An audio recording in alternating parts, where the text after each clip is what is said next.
Avant d'aborder la thématique du félin dans l'iconographie Nazca, je commencerai par une présentation du contexte culturel de cette iconographie. Donc, qui sont les Nazca? Pour les spécialistes, Nazca désigne une des cultures les plus représentatives de l'ancien Pérou. Cette culture émerge et se développe sur la côte sud du Pérou, entre les années 200 à 100 avant notre ère, jusqu'à 600-650 de notre ère, c'est-à-dire il y a plus de 2000 ans. Alors les Nazca vivaient dans l'un des déserts les plus arides au monde. Ce désert se trouve délimité, comme on peut le voir sur cette carte, par l'océan Pacifique à l'ouest et la cordillère andine à l'est, mais ce désert est singulier. Pourquoi il est singulier? Il est traversé par des vallées oasis, par des collines qu'on appelle des cerros, et aussi par des lomas, un panorama qui contraste avec un paysage qui est en général dominé par les pampas et les dunes.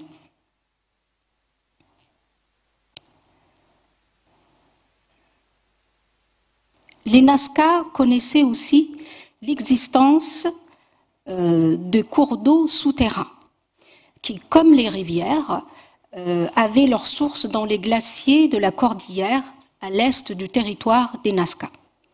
Malgré le milieu aride, l'activité agricole occupait une place de choix, complétée par l'élevage, je pense en particulier aux camélidés, aux cochons d'Inde, et aussi l'océan, il ne faut pas oublier l'océan, qui offrait aux Nazca une gamme diversifiée de ressources marines.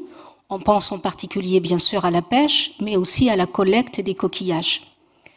L'écosystème des lomas abrite une flore et une faune variées et il est propice à la chasse, mais aussi au package de camélidés. Alors, les lomas sont des petites collines, comme on peut le voir sur cette image, où poussent des espèces donc végétales, mais aussi des bosquets, et c'est un écosystème qui est vraiment propre à la côte et qui a un caractère saisonnier. Il est nourri surtout par les brumes de l'océan Pacifique, et surtout en hiver et au printemps. Alors, qu'est-ce qui nous permet de restituer l'histoire des Nazca? C'est la culture matérielle, donc l'archéologie, qui nous permet de restituer l'histoire de cette grande civilisation péruvienne. Les Nazca sont célèbres grâce à leur céramique fine et polychrome, aux couleurs fixées par la cuisson, et à leurs beaux textiles finement brodés, teints et peints. Mais il y a aussi les célèbres géoglyphes qui sont tracés dans la Pampa, les constructions pyramidales du célèbre site de Cahuachi, et aussi les fameux puquios, c'est-à-dire des galeries souterraines, en font aussi une des civilisations donc les plus remarquables de l'ancien Pérou.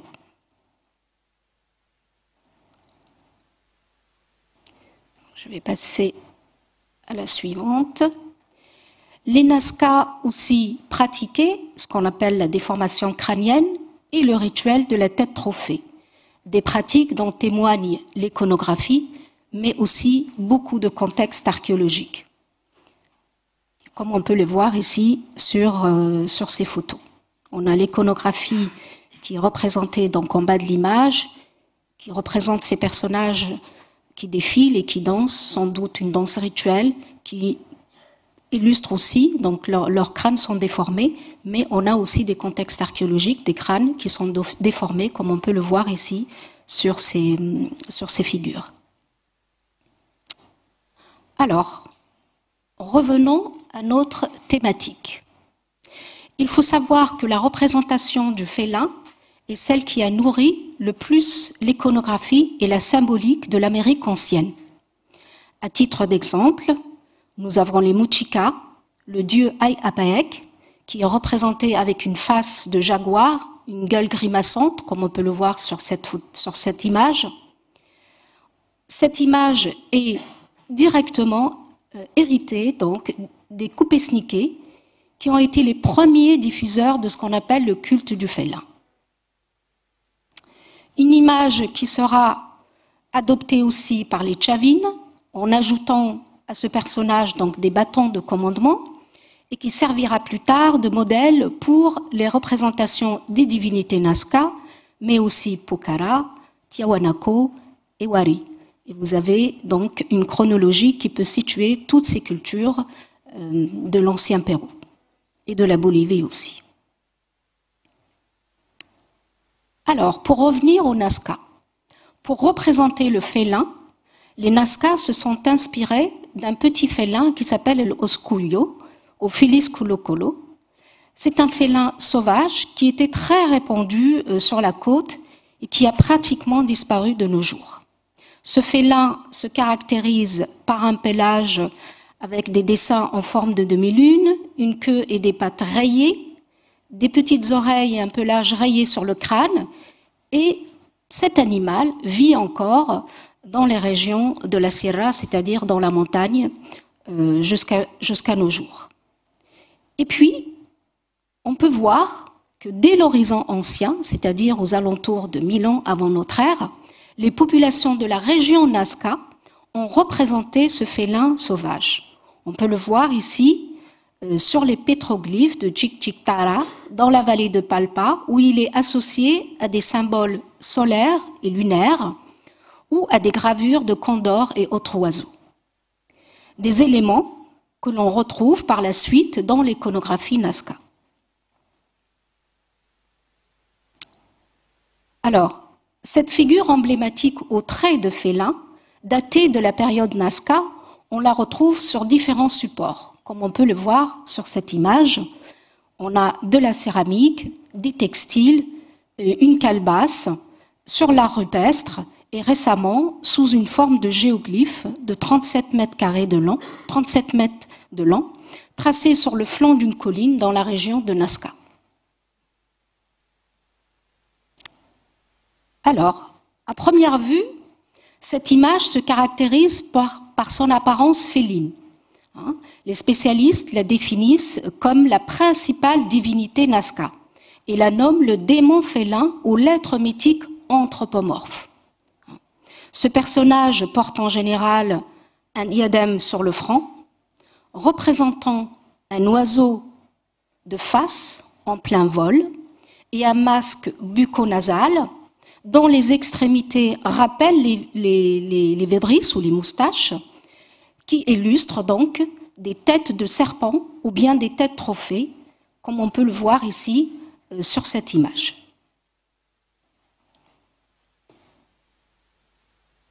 Des têtes de serpents et des têtes trophées. Donc le masque bucco-nasal, qui est ici, et qu'on retrouve, donc il est représenté sur l'iconographie, mais aussi on retrouve ces objets qui ont été découverts dans des contextes archéologiques avec des personnages, avec des attributs très très riches, avec d'autres parures. Alors, le corps de ce personnage est celui d'un homme, bien qu'il ait aussi le corps du serpent ou d'un oiseau. Il est souvent figuré en position de vol ou en train de nager aussi. Ce personnage donc, est vêtu d'un vêtement qui descend jusqu'au genou. Ici, on peut le voir, là aussi, jusqu'au genou, et sur lequel apparaît une fronde qui forme une sorte d'œil à la hauteur du nombril de ce personnage.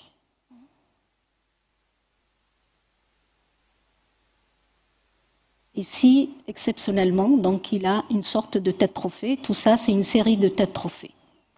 Et vous voyez, ce personnage porte des ornements d'oreilles, donc le masque bucco-nasal, le diadème en forme d'oiseau, une tunique, et il porte toujours une tête trophée dans une main et un couteau ou un sceptre dans l'autre main. Comme on peut le voir sur une autre image, ici, dans cette image-là, Dans d'autres cas, donc, il porte autour de la taille une sorte de ceinture décorée de symboles en forme de grec, et le bas de son vêtement est orné aussi de têtes trophées. Donc un symbole qu'on appelle le symbole en escalier, représentation de pyramides orientées vers le ciel ou vers le bas qui forment ce décor en forme de grec. En plus, donc, toujours avec des têtes trophées et les traits. Donc, on a un félin représenté ici, un autre, donc les traits du visage de ce personnage qui porte ce masque, qui fait de lui donc ce qu'on appelle un être mythique anthropomorphe. Donc, il est souvent habillé d'une cape en forme de serpent, dont la tête est celle d'un félin mythique, une tête trophée. Sur toute la longueur de cette cape serpent s'ajoutent parfois des nageoires de requins ou d'orques, entre lesquelles apparaissent parfois des têtes trophées, des végétaux, des dards. Et la particularité donc de ce dieu est qu'il tient toujours dans une main une tête trophée et un couteau, mais il existe aussi de représentations où il tient de ses deux mains par des mèches de cheveux une tête trophée. Donc là, on voit la représentation sur la cape de dard, une série de têtes trophées sur ces textiles. Donc ça, c'est une image qui est sur une céramique, c'est le déroulé d'une céramique, d'un récipient. Ce dessin de récipient représente une bouteille, Nazca, et là, on a tous ces personnages qui tiennent des guerriers dans les mains par leurs cheveux. Ici, on a la représentation de l'orque ou de requin, et ici, on a la représentation aussi sur le dos, qu'on pense que c'est la représentation du dos du requin, plus des éléments comme l'oiseau. Et ici aussi, on a la tête sous forme de serpent, mais on retrouve toujours ce trait félin qui est représenté ici par les yeux, et aussi cette créature qui est toujours, le félin est toujours accompagné par un serpent. Alors, intéressons-nous maintenant au symbolisme de cette créature inventée par les Nazca. Donc, il existe plusieurs niveaux de lecture de l'iconographie Nazca, et en particulier de ce personnage. Donc, on a une lecture naturaliste qui décrirait l'iconographie de ces objets comme illustrant des félins. Il s'agit sans doute d'un petit félin, mais dont les traits rappellent ceux des grands félins. On pense alors aux Nazca, qui ont figuré cet animal parce qu'il inspire, comme vous l'avez vu sans doute dans l'exposition, il inspire la crainte, le respect, l'admiration, et sa représentation révèle sa force, son courage et son agressivité aussi. Mais, grâce aux données archéologiques, on peut aller plus loin dans l'interprétation de ce personnage chez les Nazca. Alors, les données archéologiques nous indiquent que la représentation du félin est associée à des contextes funéraires. Il est donc lié au monde mythique des morts, un monde de ténèbres associé aux cours d'eau souterrains, à la fertilité et aux grands ancêtres. Et je vais donner quelques exemples pour illustrer donc ce propos. En premier lieu, je présente donc cette tombe de la période Nazca, fouillée par l'archéologue italien Giuseppe Orefici. Donc, dans cette tombe-là a été découverte la momie d'une jeune fille qui est âgée de 10 à 12 ans, qui était accompagnée d'un mobilier funéraire très très riche, vraiment exceptionnel, dans un très bon état. Donc elle était accompagnée de colliers, de bracelets en coquillage, des perles d'or, du lapis lazuli, des améthystes, et surtout un masque bucco-nasal, donc un objet que portent les créatures félines illustrées sur la céramique et sur les textiles. Donc là, on a la tombe déjà d'une jeune fille, Parce que souvent, quand on voit ces créatures et ces félins, on pense souvent au genre masculin. Et là, on a la tombe non seulement presque une enfant, hein, une jeune adolescente, mais elle a ce trait qu'on voit souvent sur l'iconographie et sur les céramiques Nazca. Donc la tombe se présente sous cette forme-là. Une fois fouillée, donc on a donc ici la momie, ici, et elle portait au niveau de sa bouche et de son nez, donc ce masque qu'on a reproduit ici pour bien illustrer donc la découverte. Et c'est ce masque-là qui a été retrouvé dans cette tombe-là. Il est en or, il a été trempé dans de l'argent. Donc là, il y a une symbolique, donc même si ce n'est pas la thématique, il y a une symbolique de la dualité, l'or et l'argent. Donc on a tendance à dire, si l'objet est en or, pourquoi on l'a trempé dans l'argent? Parce que la valeur de l'or dans ces civilisations n'est pas la même valeur que nous, on a pour cette matière.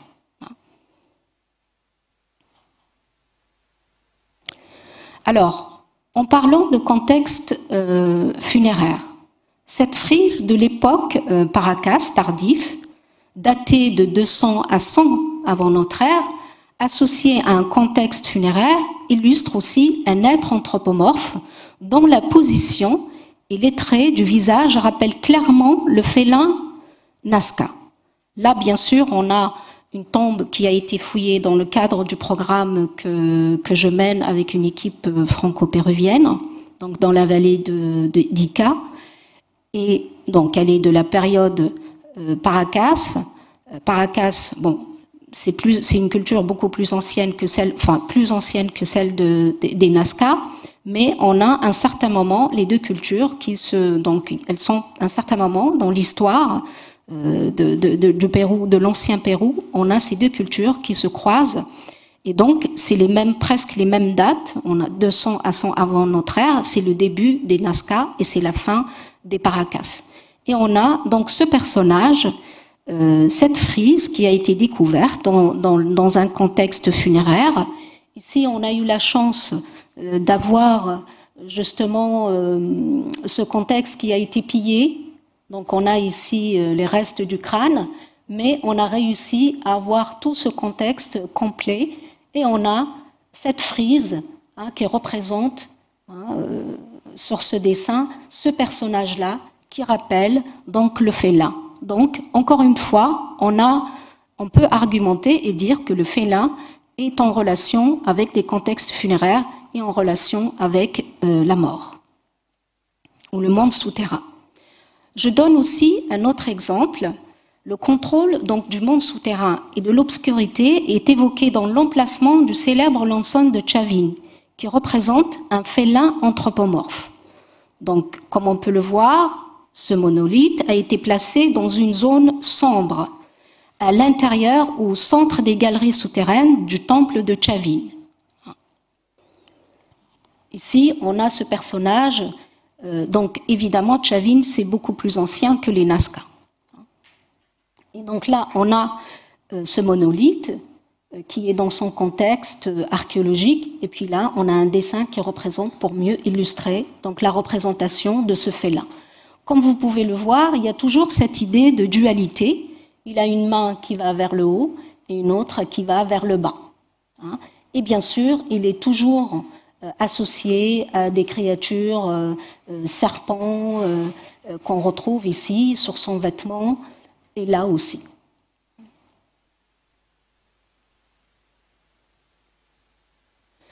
Dans la célèbre pierre de Sayhuité, une maquette de l'époque Inca, située à Abancay, on peut aussi observer la représentation de maisons, de systèmes de terrasses, de canaux d'irrigation et de montagnes, ainsi qu'un grand nombre de félins placés près des sources d'eau, comme si ils en étaient les gardiens. Donc, la pierre de Sayhuité, elle est ici, les représentations de félins, on en a un peu partout, ici, là, ici et ici. Donc ça, c'est la pierre, et puis ça, c'est une représentation, un dessin. J'ai rajouté aussi, pour revenir à l'époque Nazca, une offrande qui est associée à une tête trophée qu'on voit là. Et on a découvert donc cette céramique, cette bouteille, à goulot, double goulot et l'ensalé en pan. Et on a trouvé donc ce félin, cette représentation de félin qui est associée à une tête trophée. Alors, on peut de ce fait associer donc le félin au monde souterrain, domaine des ancêtres, qui continuent, après leur mort, d'interagir et de contrôler le monde des vivants par l'intermédiaire de qui? Par l'intermédiaire des dirigeants, enfin de l'élite dirigeante, qui revêt lors des rituels donc des attributs de félin et des peaux de félin, comme on peut le voir ici sur l'image suivante.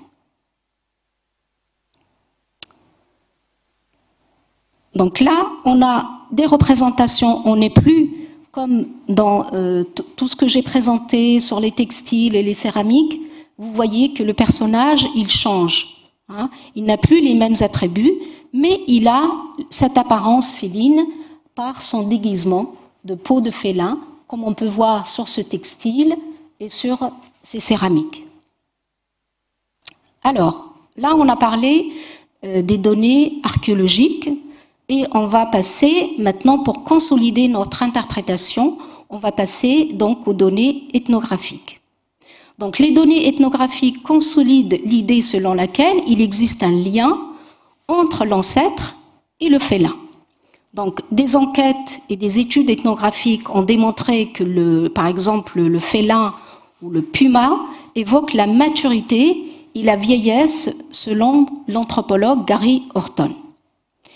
Il est aussi associé comme un reliquat du passé, il est aussi considéré comme un reliquat du passé, et il possède un double dans le domaine de l'agriculture ou du domestique, selon l'ethnologue Veronica Cereceda, une anthropologue et une ethnologue chilienne.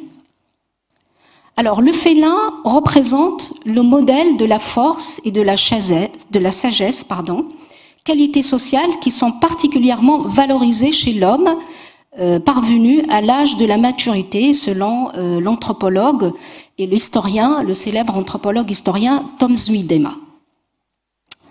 Alors, son allure humaine serait peut-être en relation avec les hommes qui l'avaient tué et qui vont revêtir par la suite sa peau pour la danse rituelle, nous dit l'historien, le grand historien Gerald Taylor. Sur ces figurines Nazca, on voit bien des personnages habillés de peau de félin et qui sont peut-être en train d'effectuer une danse rituelle. Donc on a des données, même les données ethnographiques vont dans le sens que le félin a un rapport avec les ancêtres.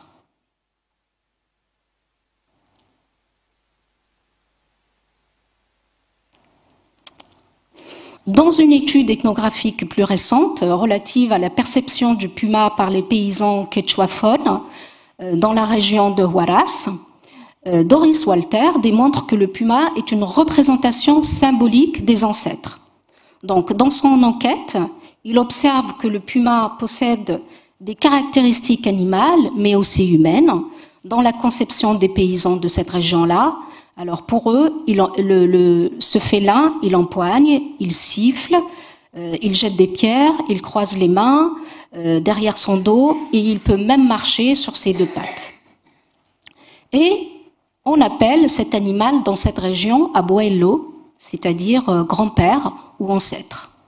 Donc ça, c'est une étude des années 2000, donc qui est beaucoup plus récente que les études que j'ai présentées auparavant.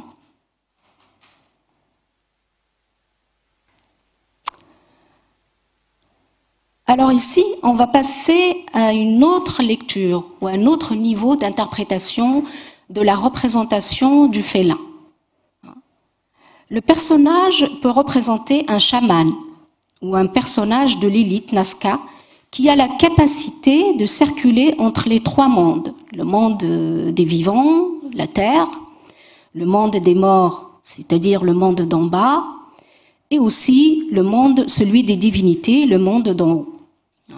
Les trois animaux, le serpent, le félin, l'oiseau, illustrés sur ce tambour,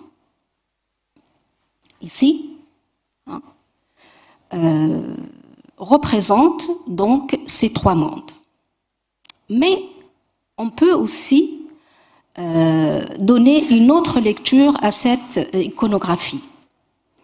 On observe, enfin, à mon sens, ce tambour, par sa forme, il représente la momie d'un ancêtre. Et son iconographie, riche et complexe comme on peut le voir, illustre la transformation d'un défunt en un ancêtre donc vénéré, puissant, dans l'autre monde, donc celui de la mort.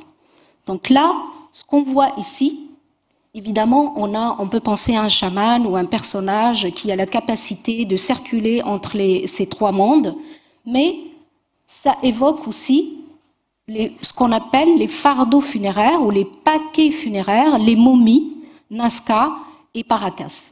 Et ici, cette figure aussi, pareil. Et donc, on a peut-être ici, et peut-être même on peut confirmer par des données que je vais exposer, qu'il s'agit de la représentation donc d'un mort ou d'un paquet funéraire ou d'une momie. Donc un défunt qui va se transformer en personnage important en gagnant au fur et à mesure de son évolution dans ce monde des attributs de félin, de serpent, etc. Alors là, je vais présenter des momies ou des paquets funéraires découverts dans la péninsule de Paracas. Là, on n'est pas dans la région de Nazca, mais l'iconographie des textiles de ces momies est typiquement Nazca.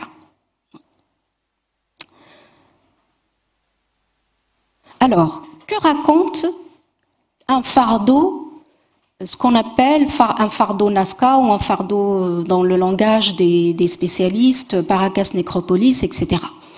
Mais ce qui est important, c'est que les textiles qui ont été découverts avec ces momies ont une iconographie Nazca, et donc on est vraiment encore, même si on change de région, dans la culture Nazca.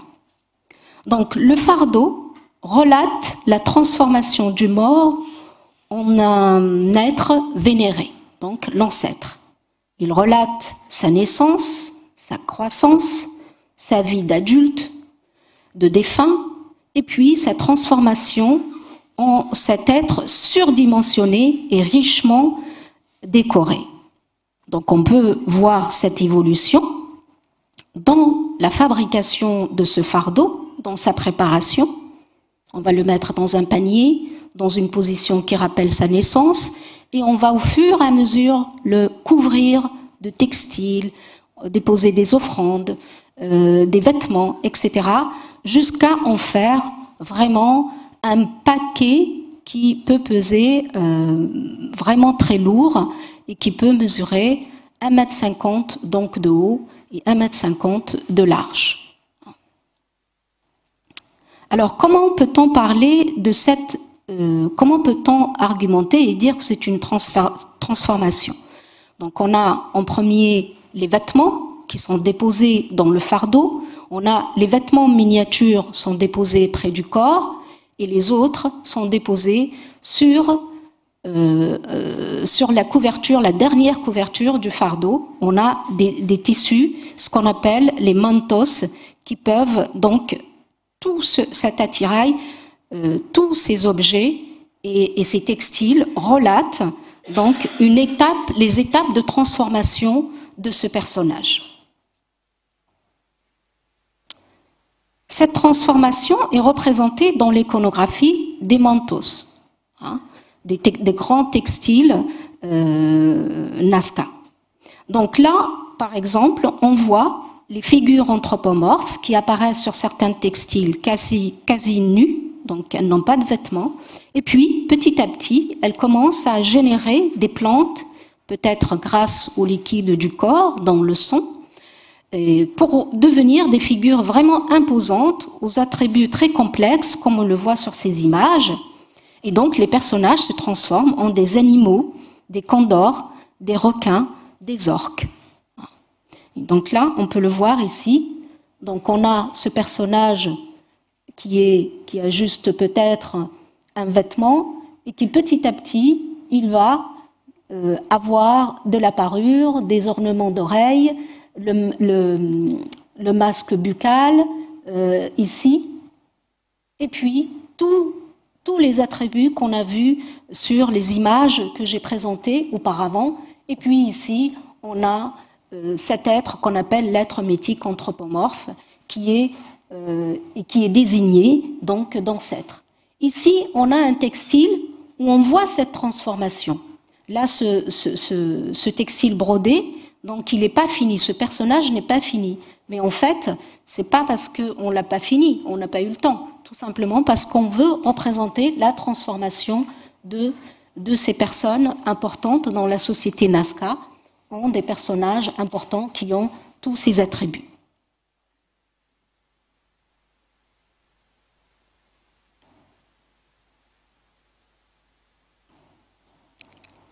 Alors, donc là, c'est ma troisième lecture de cette iconographie. Donc on a vu une explication un peu naturaliste, la force du félin. Après, on a argumenté pour que le félin a une relation avec l'ancêtre. Et maintenant, je vais passer à une autre idée de cette iconographie.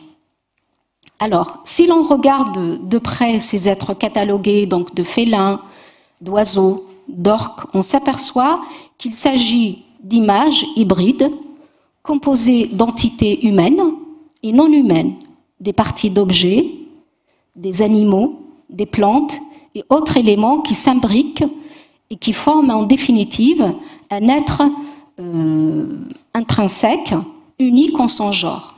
C'est-à-dire on va prendre des morceaux et des portions de tout pour fabriquer un être qui n'a rien à voir avec le félin, même s'il a des traits de félin, avec le condor, avec le serpent, etc.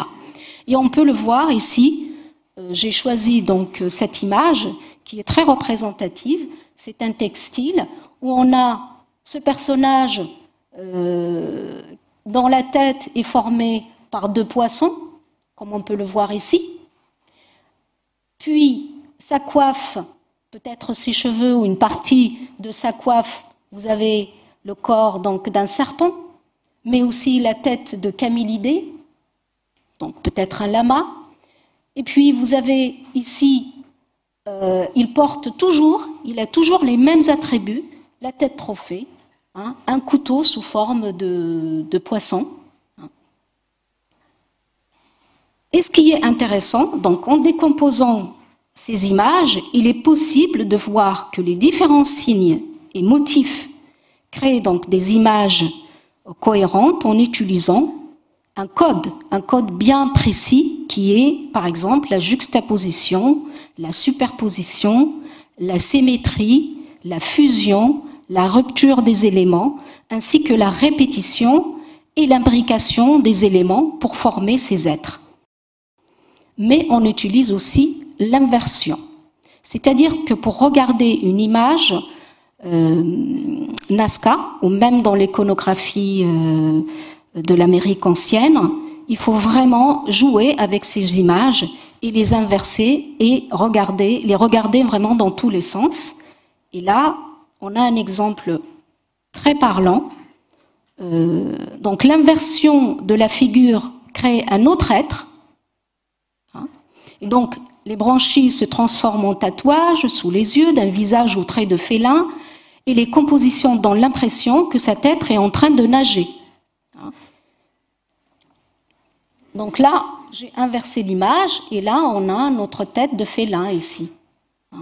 Et le masque bucco-nasal, et on a aussi, par exemple, ce qui était les branchies donc de poisson, se transforment en des tatouages sous les yeux donc de cet être aux traits de félin. Alors, mais quelle hypothèse peut-on tirer de cette analyse, le fait d'avoir toutes ces lectures, une lecture naturaliste et classique, après une lecture où on a un peu comparé les données archéologiques aux données ethnographiques, et par la suite cette idée de décomposer, ces êtres pour comprendre donc comment on fabrique ces êtres et pourquoi on les fabrique de cette manière-là. Donc, on peut penser que cette manière de fabriquer les images relève de ce que les anthropologues nomment l'animisme. Là, on a une lecture anthropologique de cette iconographie. Donc, qu'est-ce que c'est que l'animisme? C'est cette idée qu'il n'existe pas de différence entre les humains et les non-humains. Donc, ces êtres-là se différencient de l'humain juste par leur physique.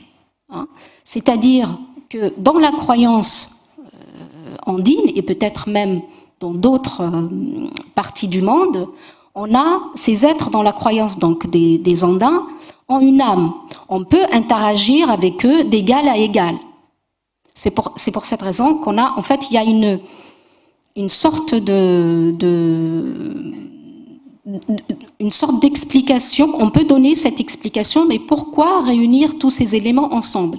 Et parfois même, dans d'autres figures que je n'ai pas ici, il n'y a pas que des éléments, par exemple l'homme, l'animal, les objets, il y a aussi des minéraux, il y a aussi parfois de l'architecture, il y a aussi des formes aussi qu'on peut réunir pour former donc cet être.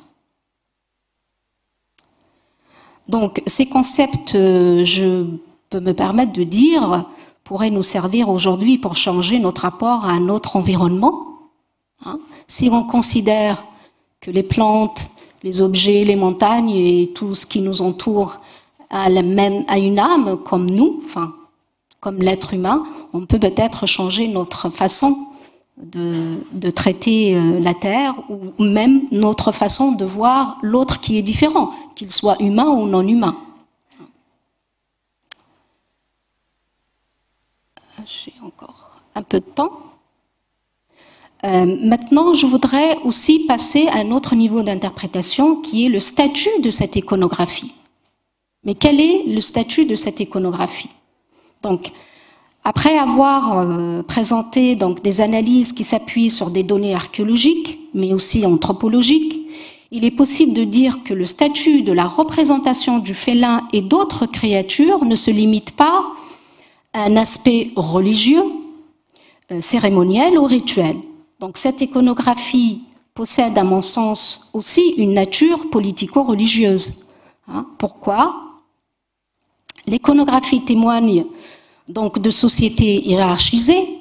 Je vous ai montré des figures où on voyait la représentation d'un pêcheur, la représentation d'un agriculteur n'est pas la même que la représentation de cette élite qui porte ces déguisements de félins ou de ces êtres qui se transforment en des êtres vénérés dans l'autre monde. Cette élite, elle pratique donc le sacrifice humain. La guerre, elle est ritualisée pour mieux, bien sûr, asseoir et légitimer son pouvoir. Donc là, on n'a pas que la notion de cérémoniel, de rituel, on a aussi une notion quand même politique de cette iconographie. Donc notre regard sur le statut de l'iconographie change aussi. Donc il s'agit d'un langage codifié, un système de communication à part entière, une sorte d'écriture idiopictographique, c'est-à-dire qu'un signe, un élément renvoie à une idée. Et comme elle est codifiée, il y a là ces codes, comme on a vu, la symétrie en miroir, etc., la rupture des éléments, leur association, le fait d'inverser, etc., le monde enfin, la dualité, cette dualité qui est toujours là, nous pousse à considérer cette iconographie comme une sorte d'écriture ou un langage de communication à part entière. Sauf que ce langage est vraiment difficile à comprendre pour nous. Et donc, dire que ces sociétés sont sans écriture est un peu faux quand même, parce qu'il y a quand même une sorte, enfin, un autre langage de communication. Je pense que je vais laisser plus le temps à des questions pour développer d'autres thématiques. Et je finirai donc par dire que si un jour vous tombez sur une image Nazca ou d'une autre civilisation ancienne, ce qu'on appelle le précolombien, préhispanique, si vous amusez à la décomposer, à l'orienter donc dans différents sens, je suis sûre et certaine que vous serez donc surpris et surprise de ce que vous pouvez découvrir. Et je finis donc avec cette image qu'on voit ici, hein, cette image Chavin, célèbre image Chavin, qu'on peut, si on l'inverse, voilà ce qu'on va voir. Donc on a d'autres créatures qui vont apparaître ici. Donc vous avez ici donc l'image de ce personnage donc au trait de félin avec sa superbe coiffure, des serpents, un sceptre, etc. Et puis inversé, on a plusieurs images. On a des têtes ici qui apparaissent, pareil, avec des traits de félin. On en a une ici, une autre ici, avec un corps, etc. Je vous remercie pour votre attention et j'attends avec impatience vos questions. Merci.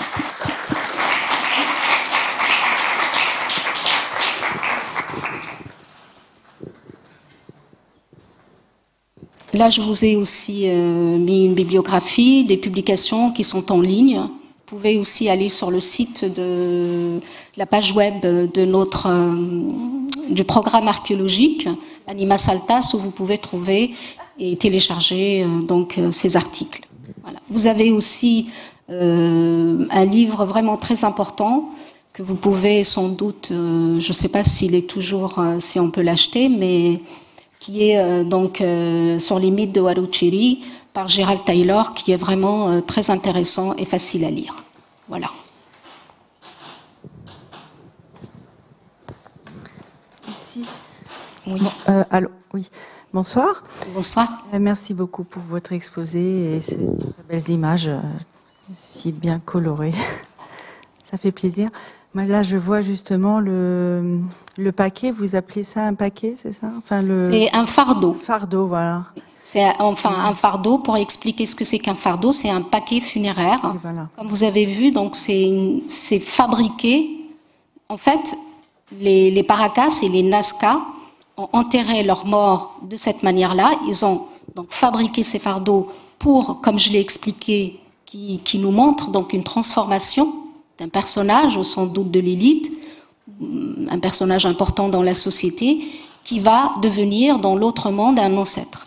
Mais aussi, il y a cette idée de pouvoir transporter facilement, c'est-à-dire que la personne se transforme en un objet qu'on peut transporter. Pourquoi? Parce que les défunts étaient par moment, je ne sais pas sur combien de temps, sortis de leur tombe pour pouvoir faire un rituel ou réaliser un rituel autour de ces défunts. C'est-à-dire, dans les anciennes croyances andines, on sortait donc le défunt, et même chez les Incas, on a des images où on voit transporter les défunts, les momies, qu'on baladait donc lors des rituels et des cérémonies. Et à des moments bien, de l'année. D'accord. En fait, moi, je voyais bien la position en fœtus. En fait, vous aviez dit que c'était comme une naissance, mais enfin, je vois le processus du coup maintenant. Ça, c'est un dessin pour représenter. Ce que je vous ai montré tout à l'heure, en fait, c'est vraiment des paquets funéraires, et ça, c'est un dessin pour représenter le fardeau. Mais ils sont toujours positionnés dans cette position de fœtus, qu'en fait de recroquevillé comme ça. Pas forcément. Pas forcément. Il y a, enfin, pour les fardeaux, oui. Ah, voilà. Et pour d'autres sépultures, parfois, ça dépend. Non, je pense souvent, on a cette position-là. Pour les personnages, j'ai l'impression que pour les personnages importants, c'est cette position-là.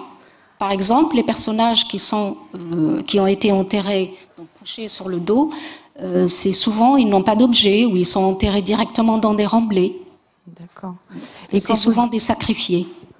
Ah oui. Du moins pour ce que je sais de la culture Nazca, et par exemple sur le site de Cahuachi. D'accord. Autre chose, quand vous dites que si on le retourne, on peut imaginer qu'il est en train de nager, par exemple, qu'est-ce qui peut faire imaginer qu'il savait nager, en fait, qu'il pouvait avoir cette intention de nous dire que, enfin, de dire qu'on voyait un personnage en... Je pensais donc à cette position où il est en train de nager, parce qu'il y a beaucoup de poissons. Enfin, il y a la représentation de poissons sur ce personnage. Et oui, évidemment qu'il savait nager. Il y a beaucoup d'éléments de pêche, de coquillages, d'aller chercher, par exemple, de plonger, d'aller chercher des coquillages. On a même des anthropologues, des bio-anthropologues qui peuvent déterminer si la personne a plongé ou pas à travers une étude des ossements. D'accord, ok, voilà. merci. Bien sûr, il y avait une activité de pêche, une activité marine vraiment très importante. D'accord. Bon, et après, je sais pas trop, j'avais un petit peu une idée comme ça sur le fait que peut-être que ça représentait aussi une croyance en une réincarnation, ou le fait de pouvoir retourner comme ça dans la terre et puis pouvoir que la terre faisait son œuvre de... Le monde des morts est très important pour ces cultures. Les morts sont tellement importants qu'on leur demande leur avis. Il y a des intermédiaires, souvent bon, on les appelle des chamans, mais souvent c'est des personnages, des prêtres, des personnes importantes dans la société. Par exemple, chez les Incas, même pour demander la main d'une personne, on va tout d'abord voir l'ancêtre, c'est-à-dire dans le temple où il y a les momies, et il y a un intermédiaire qui dit oui, oui, tu peux ou tu peux pas. Donc il y a vraiment un dialogue avec, avec les morts. Par exemple, bon, il y a, oui, évidemment, il y a des cimetières, mais par exemple, les morts sont enterrés souvent soit dans les pyramides, qui étaient aussi des résidences de personnages importants, mais aussi parfois sur les aires domestiques, on a aussi des sépultures enterrées là où on cuisine, là où on vit. Donc il n'y a pas cette séparation que nous on a aujourd'hui entre les vivants et les morts. Voilà. D'accord, merci beaucoup. De rien, avec plaisir. Merci beaucoup pour votre présentation. J'aurais simplement aimé savoir sur quels critères morphologiques vous vous basez pour reconnaître un félin sur une représentation comme ça. En fait, ce qui permet de dire que c'est un félin, parce qu'on a beaucoup de données, donc c'est une étude iconographique de plusieurs, enfin on a une banque de données importante, où on voit, par exemple, la représentation, ce que je vous ai montré. Je ne sais pas si je peux retourner.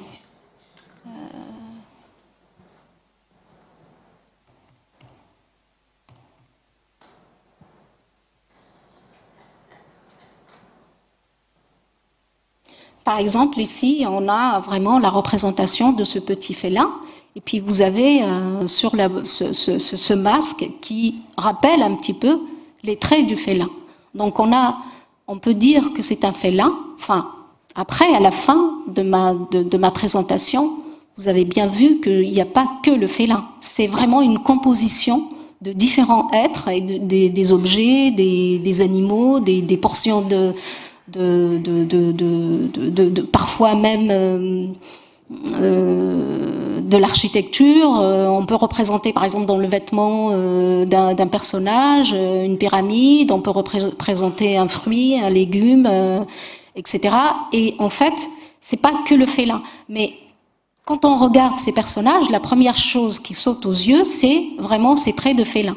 Et le fait que ça se répète, et on a vraiment beaucoup de données dans ce sens, on peut dire qu'il a, enfin, au trait de félin. Évidemment, les spécialistes appellent ça le démon félin ou l'être mythique anthropomorphe, etc. Mais ça, c'est des noms qu'on va donner pour pouvoir avoir le même langage. Évidemment, il y a une partie du mythe, mais il y a une partie de la réalité, justement, religieuse, politique, mais aussi économique.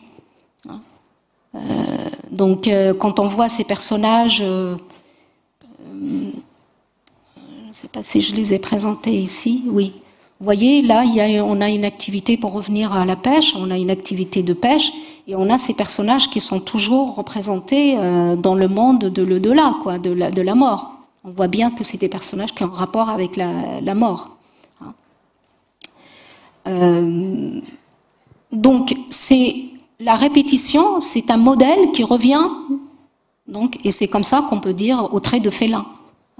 Mais si on creuse, on voit bien qu'il n'y a pas que le félin. Merci. Bonsoir. Je m'interroge sur les... Pardon. Oui, pardon. Je m'interroge sur les... Pardon, excusez-moi, je voulais envoyer le micro aller de l'autre côté. Je m'interroge en fait sur les membres qui sont choisis, les parties du corps, parce qu'on voit par exemple que le serpent, on va avoir plutôt le corps, enfin les ondulations qui sont représentées plutôt que la tête, alors que là pour le félin on s'est beaucoup centré sur l'aspect masque bucco-nasal, donc plutôt un visage on va dire et pas un corps. Est-ce qu'il y a autant de représentations, je ne sais pas, d'un tronc humain avec un visage d'un félin que d'un corps félin avec un visage humain, ou c'est vraiment... Là, c'est pas... la représentation, donc, avec ces traits comme ça, à première vue de félin, si, elle est vraiment importante dans ce qu'on appelle le Nazca ancien. C'est-à-dire début de notre ère jusqu'à 300, peut-être 400. Après, il y a des changements dans l'iconographie et où c'est beaucoup plus stylisé. Mais on va retrouver cette idée de la partie pour le tout. On va retrouver un élément de félin qui rappelle le félin, voilà, qui nous renvoie au félin, ou un élément qui nous renvoie au serpent. Donc c'est une codification. C'est une façon d'illustrer l'ancêtre, c'est une façon d'illustrer le monde des morts, c'est aussi une façon... Enfin, je ne dis pas qu'on pourra un jour lire et comprendre cette iconographie, mais on a des éléments qui nous indiquent quand même que en fait, c'est lié à toutes ces créatures. Et donc, il y a une partie, bien sûr, de la nature de ces créatures, le serpent. Le serpent, c'est un symbole de la vie des vivants, de la terre. C'est aussi en relation parfois avec le monde souterrain, parce que il est en relation avec les tremblements de terre dans d'autres civilisations que les Nazca, par exemple. Pourquoi on a choisi en fait le visage ou la face du félin ou la tête du félin? Parce que c'est la plus représentative, c'est la force justement de cet animal. Donc qui inspire, comme je disais, le respect, la peur, voilà. C'est le félin Nazca n'est pas un jaguar, n'est pas le puma, mais c'est quand même, ça renvoie à cet animal avec sa force. Maintenant, on représente parfois des parties de son corps, mais pas. C'est vrai que c'est pas ce qui revient. Mais ce qui revient, c'est surtout les traits de sa face, en fait. Oui. Bon, merci pour la conférence. Donc, si j'ai bien compris, y compris la dernière réponse, si vous parlez d'être anthropomorphe, ça veut dire qu'à la différence de l'Égypte antique qui nous est plus familière, si on voit un personnage complexe, mais qui est représenté comme un homme, et c'est un félin qui va être la tête, on n'aura pas, je sais pas, un condor ou un singe, on n'a pas l'alternative. C'est forcément, s'il est anthropomorphe, il est félinisé. Non, pas forcément. Non. Là, j'ai insisté sur le félin parce que c'est la thématique de l'exposition, mais on peut avoir d'autres. Enfin, on a des représentations. D'autres représentations, c'est souvent, oui, l'oiseau, le serpent, et des oiseaux comme des vautours alors pourquoi cette expression des archéologues, l'être anthropomorphe? Parce qu'il a un aspect un peu anthropomorphe. Parfois, il apparaît comme un être humain, debout, mais il n'est pas toujours, parfois, dans une position de vol. Enfin, un peu, il est en train de voler ou peut-être nager. Je pense que, même si on n'a pas vraiment des réponses exactes, je pense que le fait de le représenter de cette manière-là, d'une autre manière, debout, ou de face, ou de profil, a aussi un sens. Même si, On ne sait pas vraiment, on n'arrive pas à expliquer, mais c'est codifié. C'est codifié. Par exemple, les personnages qui ont juste le déguisement du félin ne sont pas, enfin, ils n'ont pas toute la panoplie et tout l'attirail de ces personnages que j'ai présentés au départ, qu'on appelle le démon félin ou l'être mythique anthropomorphe, etc.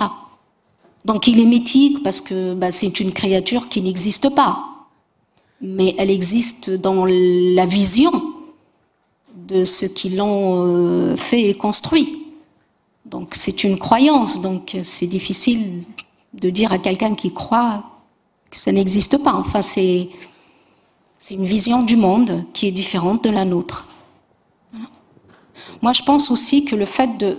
Ça a un autre sens aussi, pas simplement que l'animisme, c'est beaucoup plus complexe, parce que quand on réunit des éléments, c'est toujours des éléments... c'est toujours une dualité. Pour représenter le jour et la nuit, le monde des vivants, le monde des morts. Par exemple, vous avez la représentation de pyramides, vous avez des pyramides en miroir, une pyramide qui est orientée vers le haut, une pyramide vers le bas. Ça représente c'est la vie, enfin la vie et la mort. Donc cette idée d'associer des éléments, c'est pour représenter une chose et son contraire. Mais en même temps, la chose et son contraire sont complémentaires. Elles ne peuvent fonctionner qu'ensemble. Si on les dissocie, il y a un ordre qui va être... il y a un désordre. Il faut les associer. Voilà. Donc, en ce moment, c'est sur cette idée-là que je travaille. Donc, j'essaye de comprendre, mais pour comprendre, il faut avoir beaucoup de données, une analyse. Et il faut surtout pour un archéologue, parce que l'archéologie est une science sociale qui a ses méthodologies, de s'intéresser au contexte archéologique. Là, par exemple, le fait de découvrir, par exemple, des offrandes, je n'ai pas tout présenté ici, des offrandes de textiles enterrées comme des personnes, hein, dans une tombe, par exemple, sur le site de Kawachi, en fouillant, on a l'impression que c'est une tombe parce qu'elle a la même structure, c'est la même organisation, la même structure que des tombes où on a enterré des humains. Et on trouve un paquet de textiles où il y a la représentation sur ces textiles des félins. Et avec cette jeune fille, hein, on retrouve aussi la représentation, enfin ce masque. Et quand on regarde ces images, on pense tout de suite, c'est des hommes, c'est le genre masculin. Alors que pas forcément. On a la représentation du félin, par exemple, avec un genre franchement féminin. On voit bien que le sexe est celui d'une femme et pas d'un homme. Donc vous voyez, on a une idée et il faut laisser un petit peu nos valises derrière pour pouvoir comprendre, et il faut beaucoup de données, et surtout pour les archéologues, il faut des données en contexte pour pouvoir comprendre. Si on a la représentation d'un félin sur une frise et on a une tombe sur la frise, qui a été adossé sur la frise, ça veut dire qu'il y a un lien. Là, on a un argument très fort, un argument archéologique fort. On peut dire que le félin est associé au monde des morts.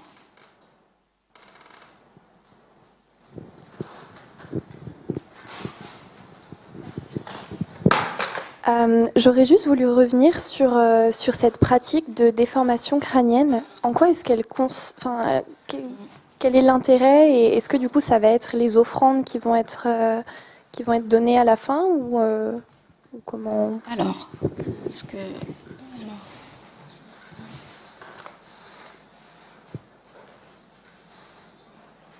je pense avoir la déformation crânienne. Alors, comment déforme-t-on un crâne? Comme vous pouvez le voir ici, on a des éléments rigides et des solides et des éléments flexibles. Par exemple, on prend des coussinets, on les met derrière la tête ou sur le front, et puis avec des rubans, voilà, donc autour de la tête, on essaye de presser. Donc il y a une pression, par exemple pour la déformation crânienne tabulaire. on a une pression sur le crâne, devant et derrière, et là où on n'a pas justement d'éléments qui pressent sur le crâne va justement s'orienter et se déformer dans ce sens-là. Alors maintenant, pourquoi déforme-t-on un crâne? Donc déjà, c'est une pratique qui a une relation directe avec l'identité de la personne. L'identité de la personne en tant que femme, homme, etc. En tant que, par exemple, en tant qu'élite, en tant qu'une personne qui vient de la côte ou de la sierra, c'est-à-dire qu'il y a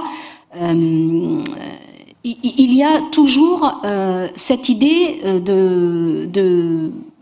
d'identité, que ce soit sur le statut, sur le genre, sur l'origine, ou l'appartenance peut-être ethnique. Et tout ça, c'est en rapport avec l'identité de la personne. C'est-à-dire qu'on déforme un crâne pour se différencier de l'autre. Parfois par rapport à la région, parfois par rapport homme ou femme, ou parfois, ça dépend des cultures et ça dépend des contextes. Pour pouvoir dire exactement est-ce que les Nazca ont déformé leur crâne, est-ce que les hommes avaient une déformation crânienne, les femmes une autre, est-ce que les gens qui venaient de la montagne, de la sierra, avaient une déformation crânienne différente de ceux de la côte, il faut vraiment beaucoup de contextes archéologiques qui n'ont pas été pillés et qui ont été bien fouillés pour pouvoir dire, une population vraiment importante pour pouvoir dire la raison exacte. Mais en tous les cas, on sait très bien que ça a un rapport avec l'identité de la personne. Voilà. Et puis la déformation crânienne, bien sûr, elle change le visage. Parfois, enfin, il y a des études qui ont été faites et qui montrent que la déformation, on déforme un crâne pour pouvoir plus tard, pour que la personne puisse porter une sorte de couvre-chef d'une certaine forme. Bon, une hypothèse parmi d'autres. Voilà. Je pense qu'on va devoir s'arrêter là. Encore un grand merci à Aïcha pour votre présentation passionnante. Je pense qu'on peut l'applaudir. Merci à vous. Merci pour votre présence.